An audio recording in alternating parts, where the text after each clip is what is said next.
कधीच नाही चुकणार तुमचे फेवरेट टीव्ही शोज झी5 सोबत, तेही एकदम फ्री।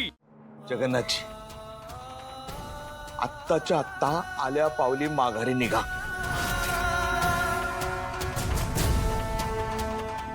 माझ्या तोंडून शक्यतो कुणासाठी बी कधी बी अपशब्द बाहेर पडत नाही। तुमच्यासाठी मी बाहेर पडू नये असं वाटतं।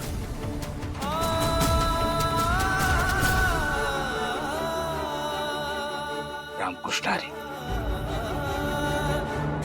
जगन्नाथजी, मी हात जोडून तुम्हाला विनंती करतो, झाला तेवढा तमाशा पुरे झाला आता। यापुढे आमच्या आयुष्यात पुन्हा लुडबुड करू नका।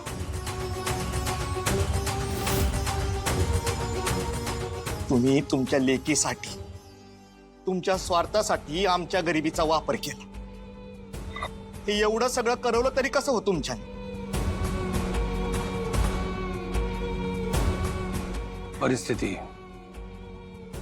परिस्थिती करवून घेते सगळं। परिस्थिती?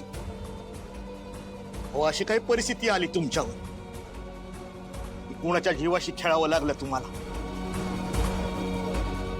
काय चुकीचं केलं बरं त्यांनी? बरोबरच बोलते मी, सांगा ना, काय चुकीचं केलं त्यांनी? मान्य आहे, त्यांनी आपला विश्वासघात केलाच आहे।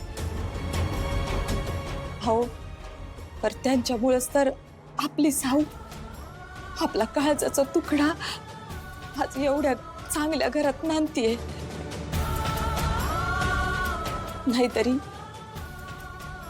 एवढी वर्ष या घरात हालत झालेलं तिचे। किमान आता तरी त्या घरात ते तळतील तरी ना। सासूबाई सासूबाई कसं समजवायचं हो तुम्हाला? ह्याले जलेसतील तिचे, त्या घरात ती सुखी आहे कशावरून? कशावरून तिचे हाल झाले नसतील? काय गॅरंटी आहे सांगा ना? काय का पुरावा पाहिलं नाही का? पूजेच्या दिवशी त्या पांढऱ्या पालीनं आपण दिलेलं गिफ्ट कसं फेकून दिलं होतं ते? मौजूदी कुठली? एकनाथजी, मला जरा बोलू द्या। मला मान्य आहे की मी तुमच्या घराण्याचा खूप विश्वासघात केलाय।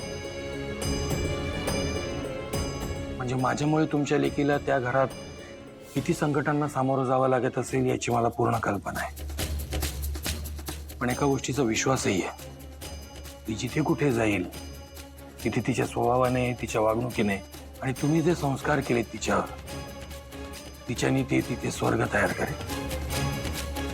तुमच्या लेकीला मीही माझी लेक मानली आहे आणि यात तीळ मात्रही खोटं नाहीये।